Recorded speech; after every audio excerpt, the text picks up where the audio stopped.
Right, welcome back from the commercial break. Already in the studio, the discussion is ongoing already, but then you can also put your thoughts together. 0545-038185 is our WhatsApp line. You just send us a WhatsApp message concerning what we are discussing on the show. It is the Firstline Morning Show here on TV Gold in Accra. Now, quickly, I'll introduce to you my guest in the studio with me this morning. Is Osman Ayaga, NDC Communication member. He's in the studio this morning. And Saka Salia, he's from the NPP. He's also a communication team member of the NPP. So Saka and then Osman, good morning to you and welcome to the show. Good morning to you too. Long weekend. I mean, how was the weekend? Whether the Nanado's NPP or Alan's NPP, I think we should be able to have that clear distinction. We don't have. Well, you don't have Nana, you don't have Alan. No. Are you sure? Okay, so you're NPP. NPP is NPP. All right. But then Saka, how was the weekend anyway? It was a long weekend anyway. I mean, how was it? Yeah, I mean, it was a normal weekend. You know, yesterday wasn't a weekend, but it seems so. Okay. Yeah, Kwame Nkrumah's birthday and everywhere was quite. I mean, we didn't see anything that shows that it was Kwame Nkrumah's birthday. We'll come to that. So Osman, what about you? How was the weekend for you? Well, I was just relaxed at home. You know. No special activity? No, not. I was just relaxed at home. I just wanted to Very least have some sober moments. Okay. Now, this morning, the Independent reports that the declaration of September 21 as public holiday, Mills and Co. slammed as KB Asante says, Founders Day holiday is unnecessary. Now, the story we've been told is on the page 2 of the Independent. Now, the story says that Ghanaian statesman and the retired diplomat Dr. KB Asante has described as unnecessary the celebration of Founders Day as a public holiday. He argues that the day could have been put to better use without declaring it a public holiday. Dr. Asante, who worked as secretary to Dr. Nkrumah, explained that a day in honor of Dr. Kwame Nkrumah should not have been a holiday. Now, Saka, you were saying that in as much as we were celebrating the holiday, everywhere was quiet, and you think it wasn't really a holiday. Now, let me know your thoughts this morning. Yeah, good morning to our cherished viewers. First of all, I think, you know, for every guy, especially those who are lazy, everybody will want to welcome a holiday. Once you wouldn't work, you just relax yourself and all that. But like KB Asante said, I think these holidays are becoming one too many. And then some of them you don't even see the significance.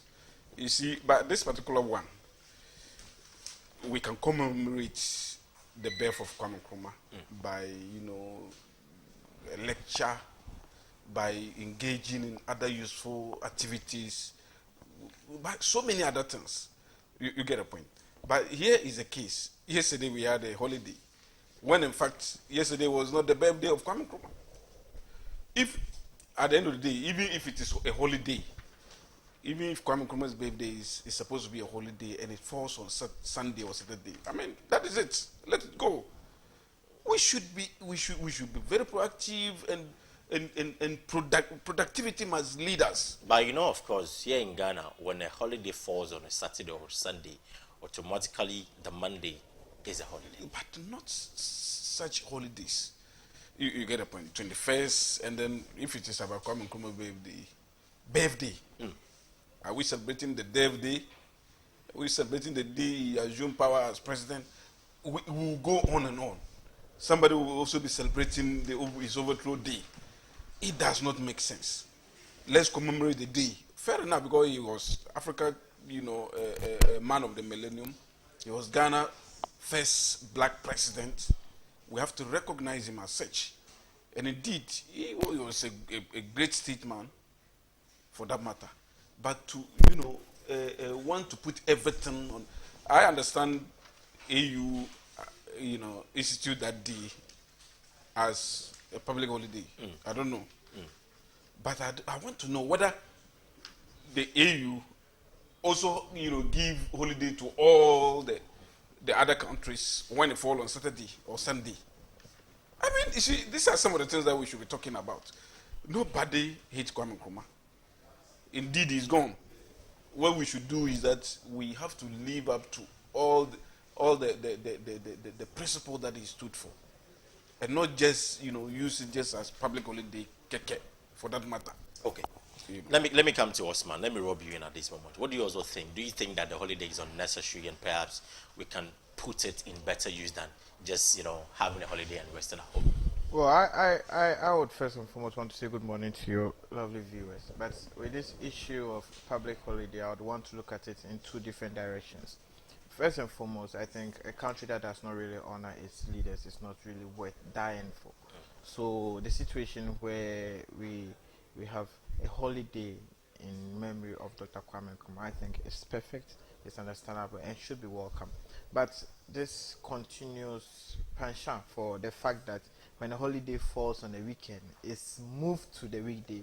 I think it's more of an activity or an act that we should try as much as possible to curtail, because once a holiday falls on a weekend, let it be so. Let's move on. Let's start a week.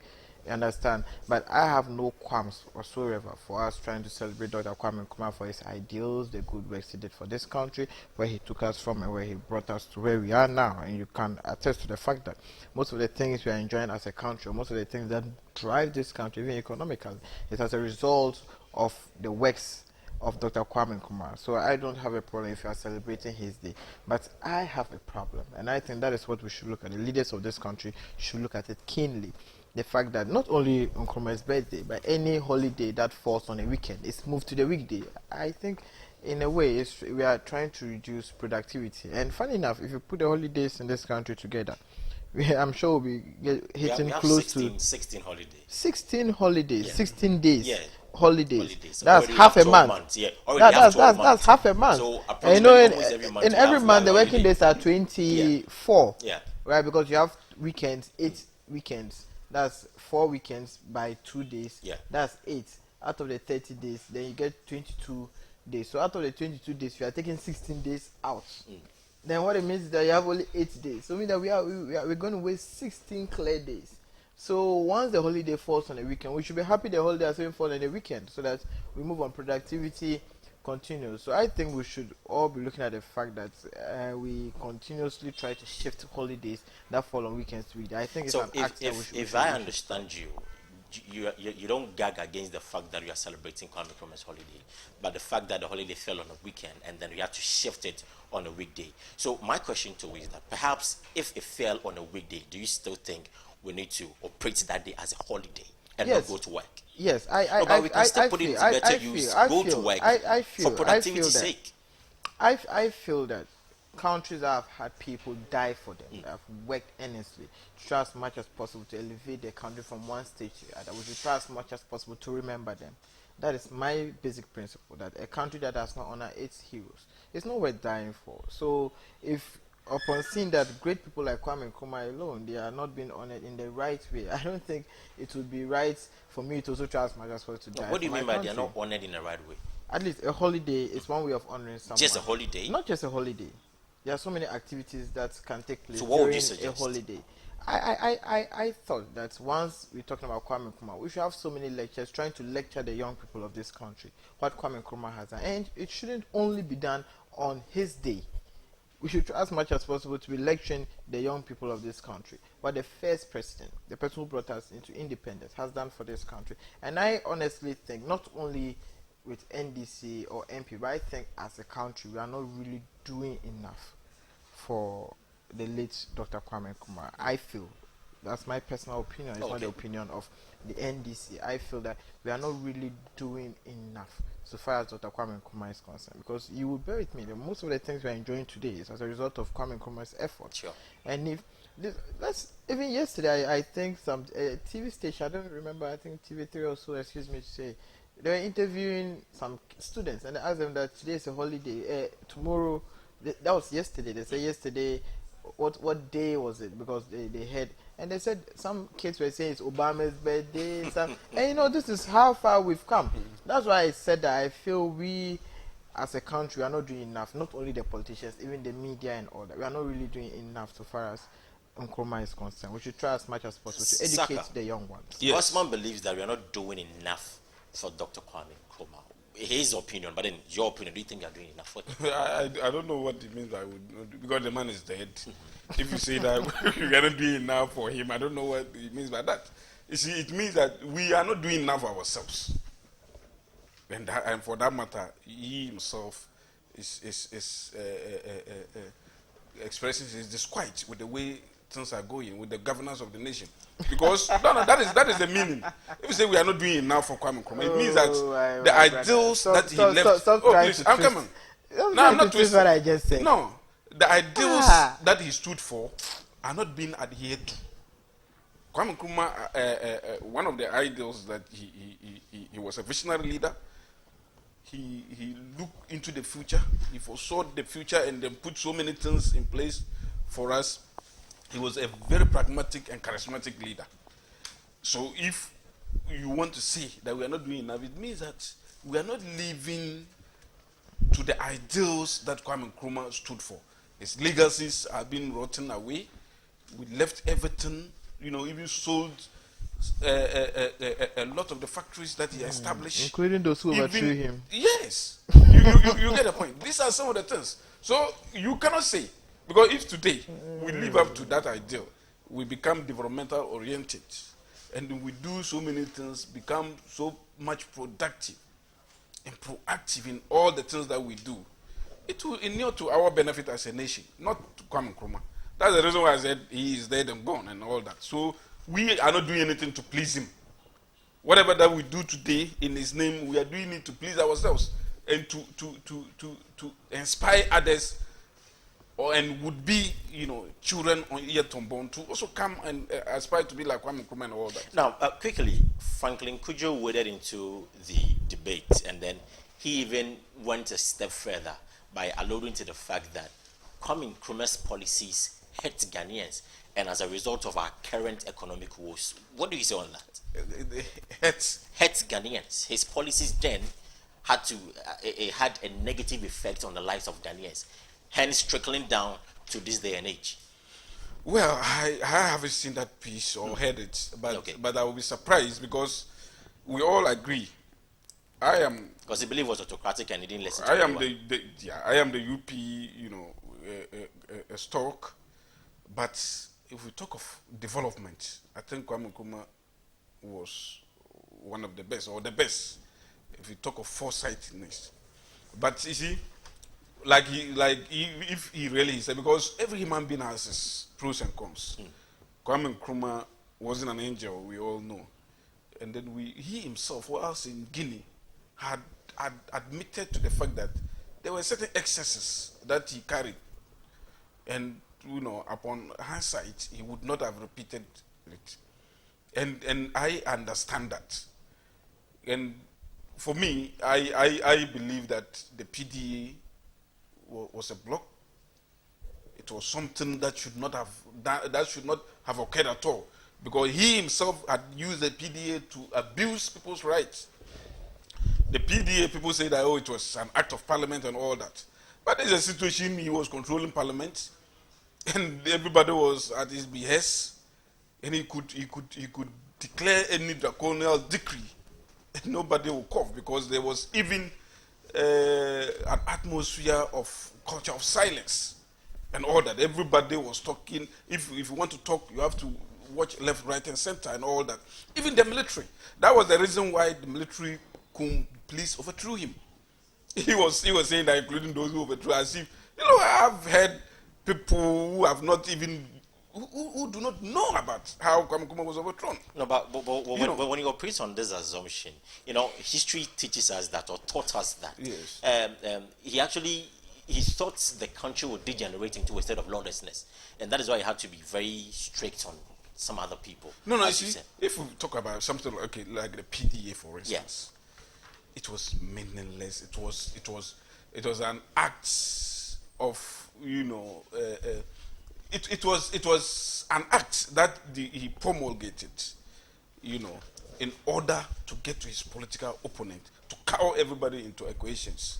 That was the reason for PDA, to silence everybody, and he actually succeeded in doing so.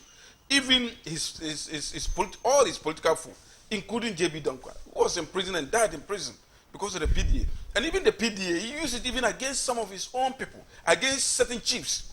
And he could declare and, disown a chief with impunity and all that. You see, but that is quite different from his developmental policies. But when it comes to the human rights aspects of his governance, I think it leaves much to be desired. For instance, I mean, what even caused the job of Sir Akukosa when he put when the Kunungugu bomb occurred, and then the judge the case and actually, exonerated some of the people. He came and then, outlawed or countermanded the decision of the court, and then removed the chief justice. Right. And even at a point, you see the PDA too. One thing about the PDA too, at a point, when he give you 5 years to go to prison with a trial or charge, and then the time for you to be released, comes, he can just say that, okay, I've given you another 5 years. That is what was happening. And his assigns and cohorts were actually using this thing to their own whims and caprices. Well, you stated your point clearly. And that made this country... Osman, do you... I'll come to you. No. Just reserve it. I'll come to you. Now, do you also believe that his policies actually hurt Ghanaians and probably the reason why for our economic woes at the moment? Well, you see, history is all about stories that were told or things that happen and are being written about, are being told by current generations. Now, depending on the books, I don't begrudge him, depending on where he's coming from, and I clearly understand because of where he's coming from. Man, is it not true? Oh, why would you let me land? I don't begrudge him because of where he's coming from. Where am I going? See, depending on the books you read, he can tell you Nkrumah was the best thing that ever happened to Ghana. Sure. And depending on some of the books you read that are pro Dankwa Buzia, especially, you would realize that they will also give you a different perspective so far as Nkrumah's achievements is concerned. So I clearly understand where it's coming from. And if you want us to discuss the governance of Nkrumah, I don't think we would end today, and I don't think it's the best setting for us to discuss the coming in of Nkrumah into Ghana and how he even exited Ghana. But so far as we are concerned, in the NDC, we believe that Nkrumah is one of the best things that ever happened to Ghana. He has his shortfalls. He's a human being, he has his shortfalls. There are 1 or 2 policies he didn't really get right so far as the governance of this country is concerned. But in trying to assess a man, you see, let's even talk about what do you call it, the late Mandela. Yeah. I was reading something about Mandela, and they said that Mandela never got his first marriage right. He didn't get his second marriage right. He had a lot of things wrong. But if you decide to look at Mandela in his entirety, you'd realize that he's better off than his faults or his shortcomings. And if we decide to look at Nkrumah in his entirety and what he has done for this country, I believe that he's better off. Yes, we have some things he did which were quite unfortunate or which is quite despicable. But if we look at where Nkrumah took us as a country and where he got us to as a country, I think we should try as much as possible not to capitalize on some of these little things that he did. That's at least, and you would understand that most of the things he did, especially in trying to bulldoze his way through, was in trying to get us in sync with a particular developmental pattern. We didn't really understand where he was going, but until Nkrumah left, that's when we realized that some of the decisions he took, which were very harsh at the time, this was actually where he was taking us to. So I think my brothers on the other side should try and let us. The man is gone, all right. So let's where we have to congratulate him, we congratulate him. Where we have to at least hit him at the back, we tell him that Nkrumah didn't do well here. But let's not try to let it look like he never did anything, so on that, would you conclude? Well, I think for Franklin, I strongly disagree with him and where he's coming from. And I even read at another place. Osman, just hold on for me. Let me just go for a quick commercial break. But then your thoughts are still welcome on the show. 0545 038185. We'll be right back. For a professional